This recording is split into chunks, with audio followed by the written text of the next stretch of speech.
The crown style shown here is one I use in lots of simple patterns. It is one of 3 styles used in the Hats with Character Volume 2. Today I'm going to show you how to knit a child's hat.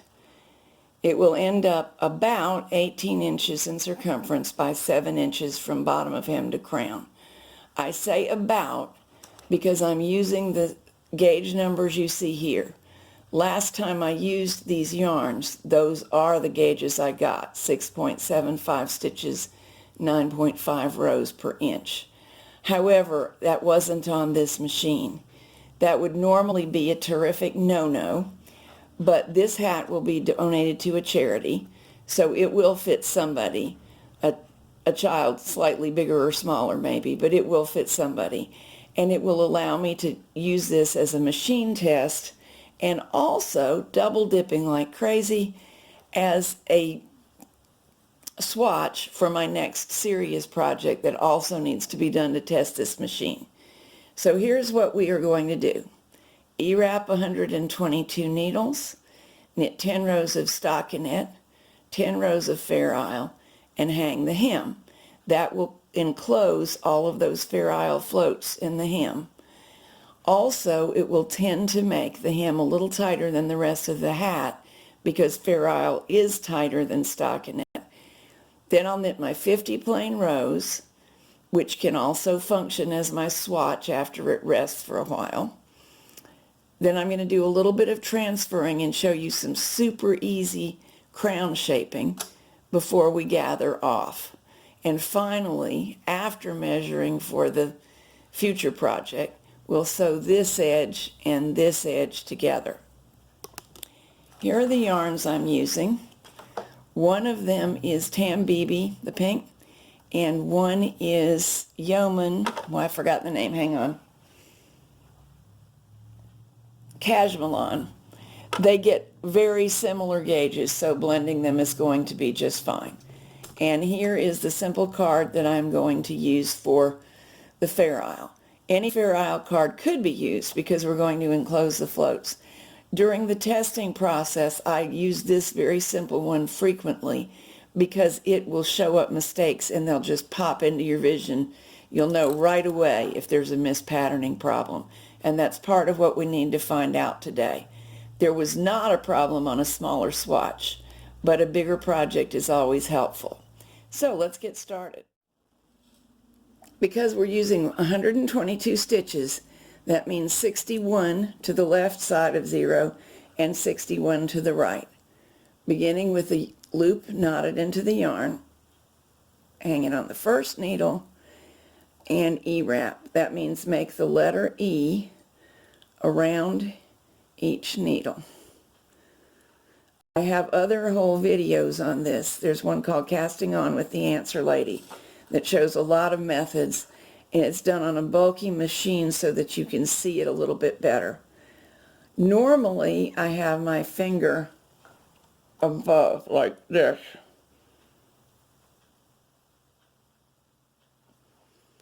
And that's allowing me to tension my E's so that they are firm enough they don't fall off, and yet loose enough for the machine to knit through them. So that you can see when I'm doing, I'm working from below with the tensioning and control. But I do want you to be aware that, to my mind, the easiest way is working from above. And when you're not making a video, I'm sure that's what you'll want to do. So let's go all the way across, casting on, and I'll see you when I'm there. I'm already threaded up over here, but I'm going to undo it and redo it so that you can make sure you get it just right. It's important that this last E not have yarn slack next to it. So we bring the yarn over, pop it into the yarn feeder. Let me do that closer. There it goes into the yarn feeder all the way to the back. Close the gate. Then give it a little upwards tug and make sure that the tensioner that's above, I'm not sure I can catch it. There we go. Make sure that it's pulling all the slack out of the yarn. Sorry, it sounds like I'm opening my coffin. That is the camera stand. Okay, we're ready. Now on this machine, this is a Singer 700, which is identical to Studio and Silver Reed 700s and very, very similar to many other models. And I believe in other countries it was also marketed under the name Knitmaster. At any rate, you can't see them in the film, but there is the number 1 and the number 2 here, and that same thing occurs on the other side, these levers. They need to be set at number 2 to knit back from hold. So they are. I've set my tension dial to what I think I want, double checking my yarn. One more little adjustment. This lever is for use in stockinette versus when you are patterning. There's a drum back here that spins around and engages with the punch card feelers. So when you're not using it, it works better to have these adjusted forward. So that's what we'll do for now. Oddly enough, on some machines, I have not found it makes much difference, and I've just forgotten and left them in the back position without penalty. On other machines, it makes noise and drags and causes problems. So best to follow the instructions in the manual. And now we really are ready to go. I will be going off camera in a minute, but you'll be able to hear me. We're set to knit back from hold and off we go. That went just fine. Now let's move this over so you can see. I'm going to move all the needles to forward again to hold position and leave the machine ready to knit back from hold. The reason for that is it's a little hard to hang your claw weights on one row of stitches, and after only one row it's a little hard for the machine to keep knitting. So this cuts the work in half for the machine. I've already pushed the needles through the stitches. It only has to draw them back, and doing this for another row reduces the likelihood of any dropped stitches. I'll try to come back and you can see what I mean.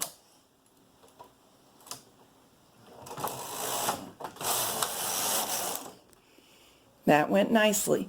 Now we should be able to hang our weights. Because I'm working behind the camera and I need it to behave, I'm going to use a little more weight than typically is necessary.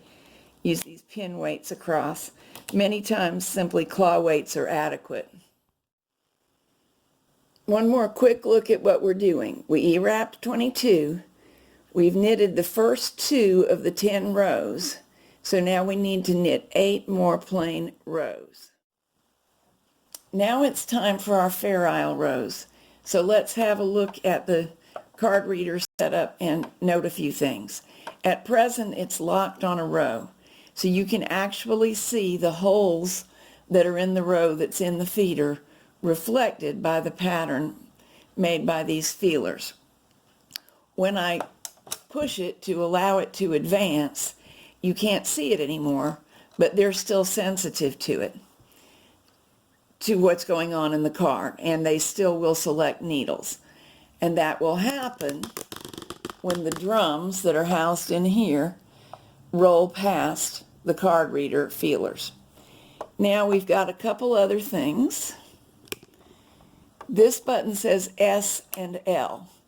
I'm going to leave it on S. S is for short, and what it means is that the card will advance 1 row every time we knit a row. L for long would mean it would stay on each row 2 rows before it advanced. So what you're looking at will give me a pink stitch this row, a yellow stitch that row, pink, yellow. If I put it on L, I'd get 2 rows of pink, 2 rows of yellow, 2 rows of pink, and so on. This I won't mess with right now, but this is how you roll the card in and out. I think that covers everything. We do need to remember to put our levers back on both sides. You can't see the second one, but you can hear me do it. And you do need to remember to change to the Fairisle setting. It's the far right setting. Sometimes it's called F for Fairisle. Sometimes it's called knit in, and sometimes it's called other things. Remember, these originated in Japan, this particular brand of machine, and some of what you see is translations to various other languages from the original. Translators have gotten more colloquial and more subtle than they were at the beginning, so that's why we get some changes. Now, backing up to here, I want you to look at my pink yarn tail. It's very important that it stay in that feeder, and if I let it go, it doesn't. So here's a trick that I use. The front feeder is just popping it in a slot. There's not really an enclosure. The edge stitch is going to be hidden in a seam. So sometimes I secure my yarn by knitting that first stitch, and now it'll stay put. I also can hold it in my left hand, but while working behind the camera, I will be unable to do so. So I'm going to start across, we'll see how it works, but then I'm going to go off camera and finish my rows because it's very difficult to do this with the camera where it is. The goal is 10 rows of Fairisle, and I've done 9, so here comes the final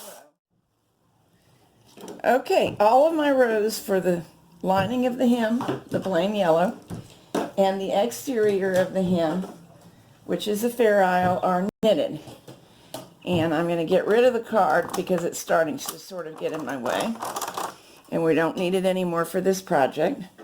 And I'm going to start hanging the hem. This is called hanging a hem. We put the E-wraps that began the work onto the working needles, just pushing right through the fabric underneath the E-wrap. I'm doing a shortcut, which is okay for this because it won't show from inside the hat. I'm hanging every other one. Sometimes you really must hang every one, but not this time. So I'll work across doing that. Now, this yarn is on the thick end of what works for this machine. So to make it easier for the machine to knit back the first row, I'm bringing the needles forward. When you do that, I'm out of your sight now, but that's still what I'm doing. You've done half the work, and the carriage only has to pull them back. So it tends to avoid stress on the carriage and drop stitches. What else we need to do now is flip these levers back out of the way, forward, because we don't need them to read the card anymore. Return to the stockinette setting. So all of these things are what is meant in the pattern when I write or somebody else writes, return to stockinette settings. You flip the levers away from the patterning area, you change on the stitch dial, and I'm removing color 2 from the feeder and getting it out of the way. I've also set the row counter to 0. It's right over here. You can't see that it reads 0, but I promise you it does. And I'm going to do one more odd seeming thing. I'm going to turn the stitch dial up as high as it will go in this case, because it was already around 9, for this one row. And that is because these stitches are doubled up now, and we will get less of a bump where the hem closes if I loosen the stitch size for that one row. Now let's look at where we are on our pattern. We E-wrapped 122 stitches, knitted 10 plain rows, 10 Fairisle rows, hung the hem, and now it is time to knit 50 rows of plain stockinette. Everything is correct on the carriage except that I need to return to the main stitch size. So I will do that and knit 50 rows.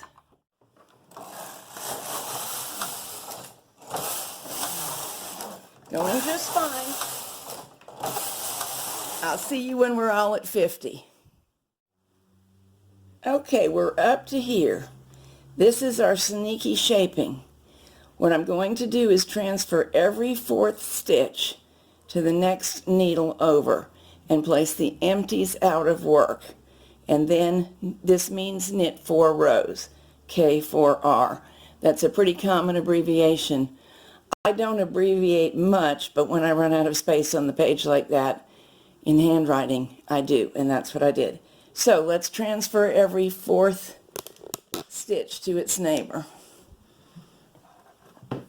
1, 2, 3, 4, and over. 1, 2, 3, 4. What we're doing here is reducing the number of stitches that will actually be in the crown. 1, 2, 3, 4. And I'll go all the way across doing that. Because I designed this pattern for pure simplicity and to get the size, I did not take note of whether it was a multiple of 4 plus 3. And you can see why it would need to be. I'm going across using multiples of 4, and then there should be 3 stitches left at the very end to make this division perfect. However, I will tell you it's not going to matter much if this division is perfect. It won't show much. That's part of the whole point. So we're not going to worry about whether it is or it isn't. I'm just going to go to the logical stopping place at the other edge, whether it falls 4th stitch from the edge or not. See when I've done that. I've got my groups of 3 needles in work. I've brought all the needles forward because, again, some of the needles, like this one, have 2 stitches on them, and I just want to make it a little bit easier on the carriage. I'm setting it to knit back from hold. I'm at the same stitch size I've been all along, and I'm going to knit across. There we go. Now, you can't see it, it's out of your view, but I'm going to reduce the stitch size 2 whole numbers. Sometimes you can't go quite 2, but I'm going to give it a try. And that's my 2nd row, 3rd row, 4th row since the transfers. And that's working just fine. Now, from every group of 3, I'm going to transfer the center one and leave the needles that are emptied out of work. Sometimes in a pattern, oops, you caught me in a mistake. There are 4 working here. We're just not going to worry about it. You will see how barely visible it is, and it's a charity hat. But as I was saying, when I write a pattern using this method, sometimes I shorten what I say to empties out of work, so you'll know what that means. Transfer every other stitch to the next needle over, empties out of work. So I'll go all the way across, and we'll finish this up in a minute. All right, all the transfers done, and again, for the same reason as before, I have brought all the needles forward. 1 row at the stitch size I was using. Turn down the stitch size as much as I think I can get away with this time. I tried turning it down 3 numbers. That's the 2nd row, 3rd row. Now I'm turning the stitch size back up to the original stitch size. The reason being that I have to gather off into these stitches, and life will be easier if they're not microscopic. Now I'm just going to snip the yarn, leaving a good long tail, and we'll gather off this top. You could also, if you preferred, remove it on waste yarn and do the gathering in your lap. This yarn needle is a bit crazily oversized for this job, but I chose it because you'll be able to see what I'm doing better, and I think I can make it work. All we're doing is going through each live stitch with the needle.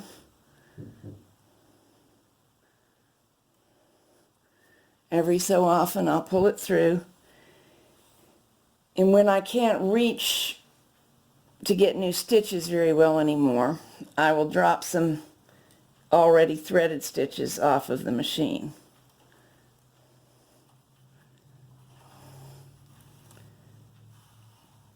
You do need a long yarn tail left to do this. See, they can't run now because I've caught them. Removing the weight, as soon as they're off the machine, it'll cause nothing but trouble. Here's where I had 2 stitches together, no biggie. We'll just catch them both. I wish I had not done it, but I don't think it's worth redoing the whole thing, and soon you'll see why. So I'm going to finish going across, catching all of my live stitches on this piece of yarn. You do the same, and I'll see you in a minute. My actual preference, because you really can't see it, what I'm doing if I do that, is to insert a knitting needle in here and give it a sharp pull down. That makes the hem look nicest. Remember what we were talking about, trying not to make a sharp crease or bump here? And I do believe it did help. Let's have a look at the top. There's where the first creases occurred, and there is where the second batch occurred. Now as we pull these things lengthwise, which we need to do, watch them disappearing. This will still end up being a gathered crown, and we've already got the gathering thread run through it, so it's safe for me to handle it. But it has exactly half the number of stitches involved in the crown when I draw it in that it originally did, so it will be that much less bulky. I found a boo-boo, and I'll show you what to do about that. It's not a disaster. If I catch it now, my gathering thread won't want to gather in. So I'm just going to try to make sure it doesn't come undone by enlarging it a little bit. Do the gathering and then catch it. This is the gathering step. Just let that top draw in by snugly pulling. And at this point, I should be able to grab that stitch without it coming to harm. There it is. And tuck it into the rest of the gathering, and nobody will be the wiser. And it can't run now. Now this little O that forms at the top, that is the very top of the hat. You can cover it with a pom-pom or a button or any of those cute things. But before all that, I like to stitch across it. I don't want the wind getting in it, and I want to reinforce the gathering, because that's all that's keeping this from being a hat rather than a strip of material. That looks pretty good. So now to the inside.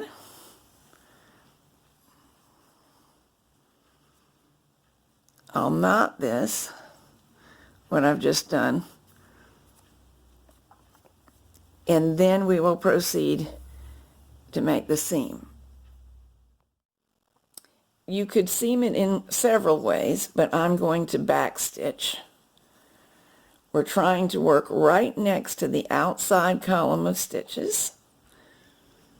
And a hat like this is a good way to practice that, because the sky won't fall if it isn't perfect. I'm trying to turn it so you can see me coming up next to the outside column of stitches. And backstitch is what it says it is.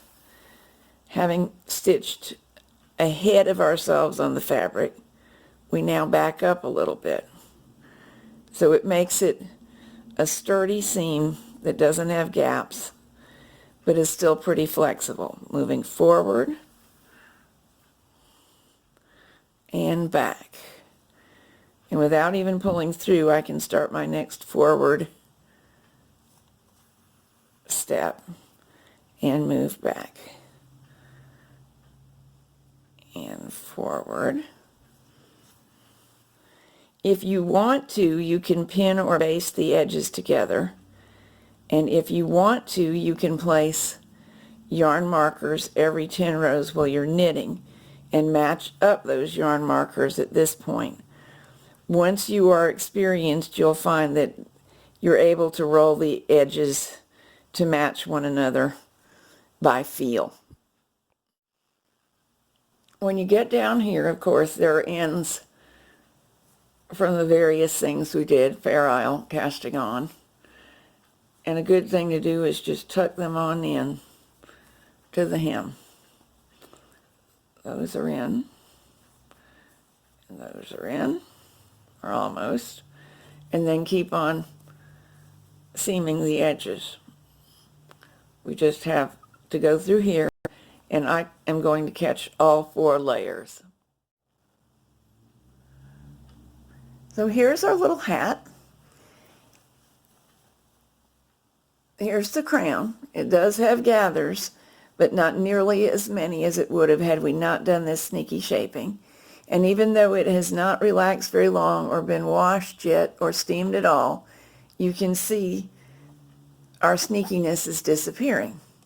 You also may be wondering, since I was using this as a swatch too, did I get what I expected? And it's looking as though I did. I've counted several times, and it looks just right. After relaxing it some more until tomorrow, I'll know for certain. But right now, it looks like it behaved on this machine as it does on my own. Now, we were doing this together on a video belaboring certain points, and I did part of it off screen. So you may wonder how long this actually takes.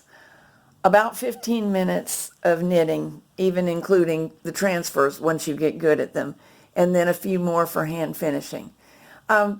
This isn't a time trial, so if it takes you a little bit longer, there is no need to feel bad.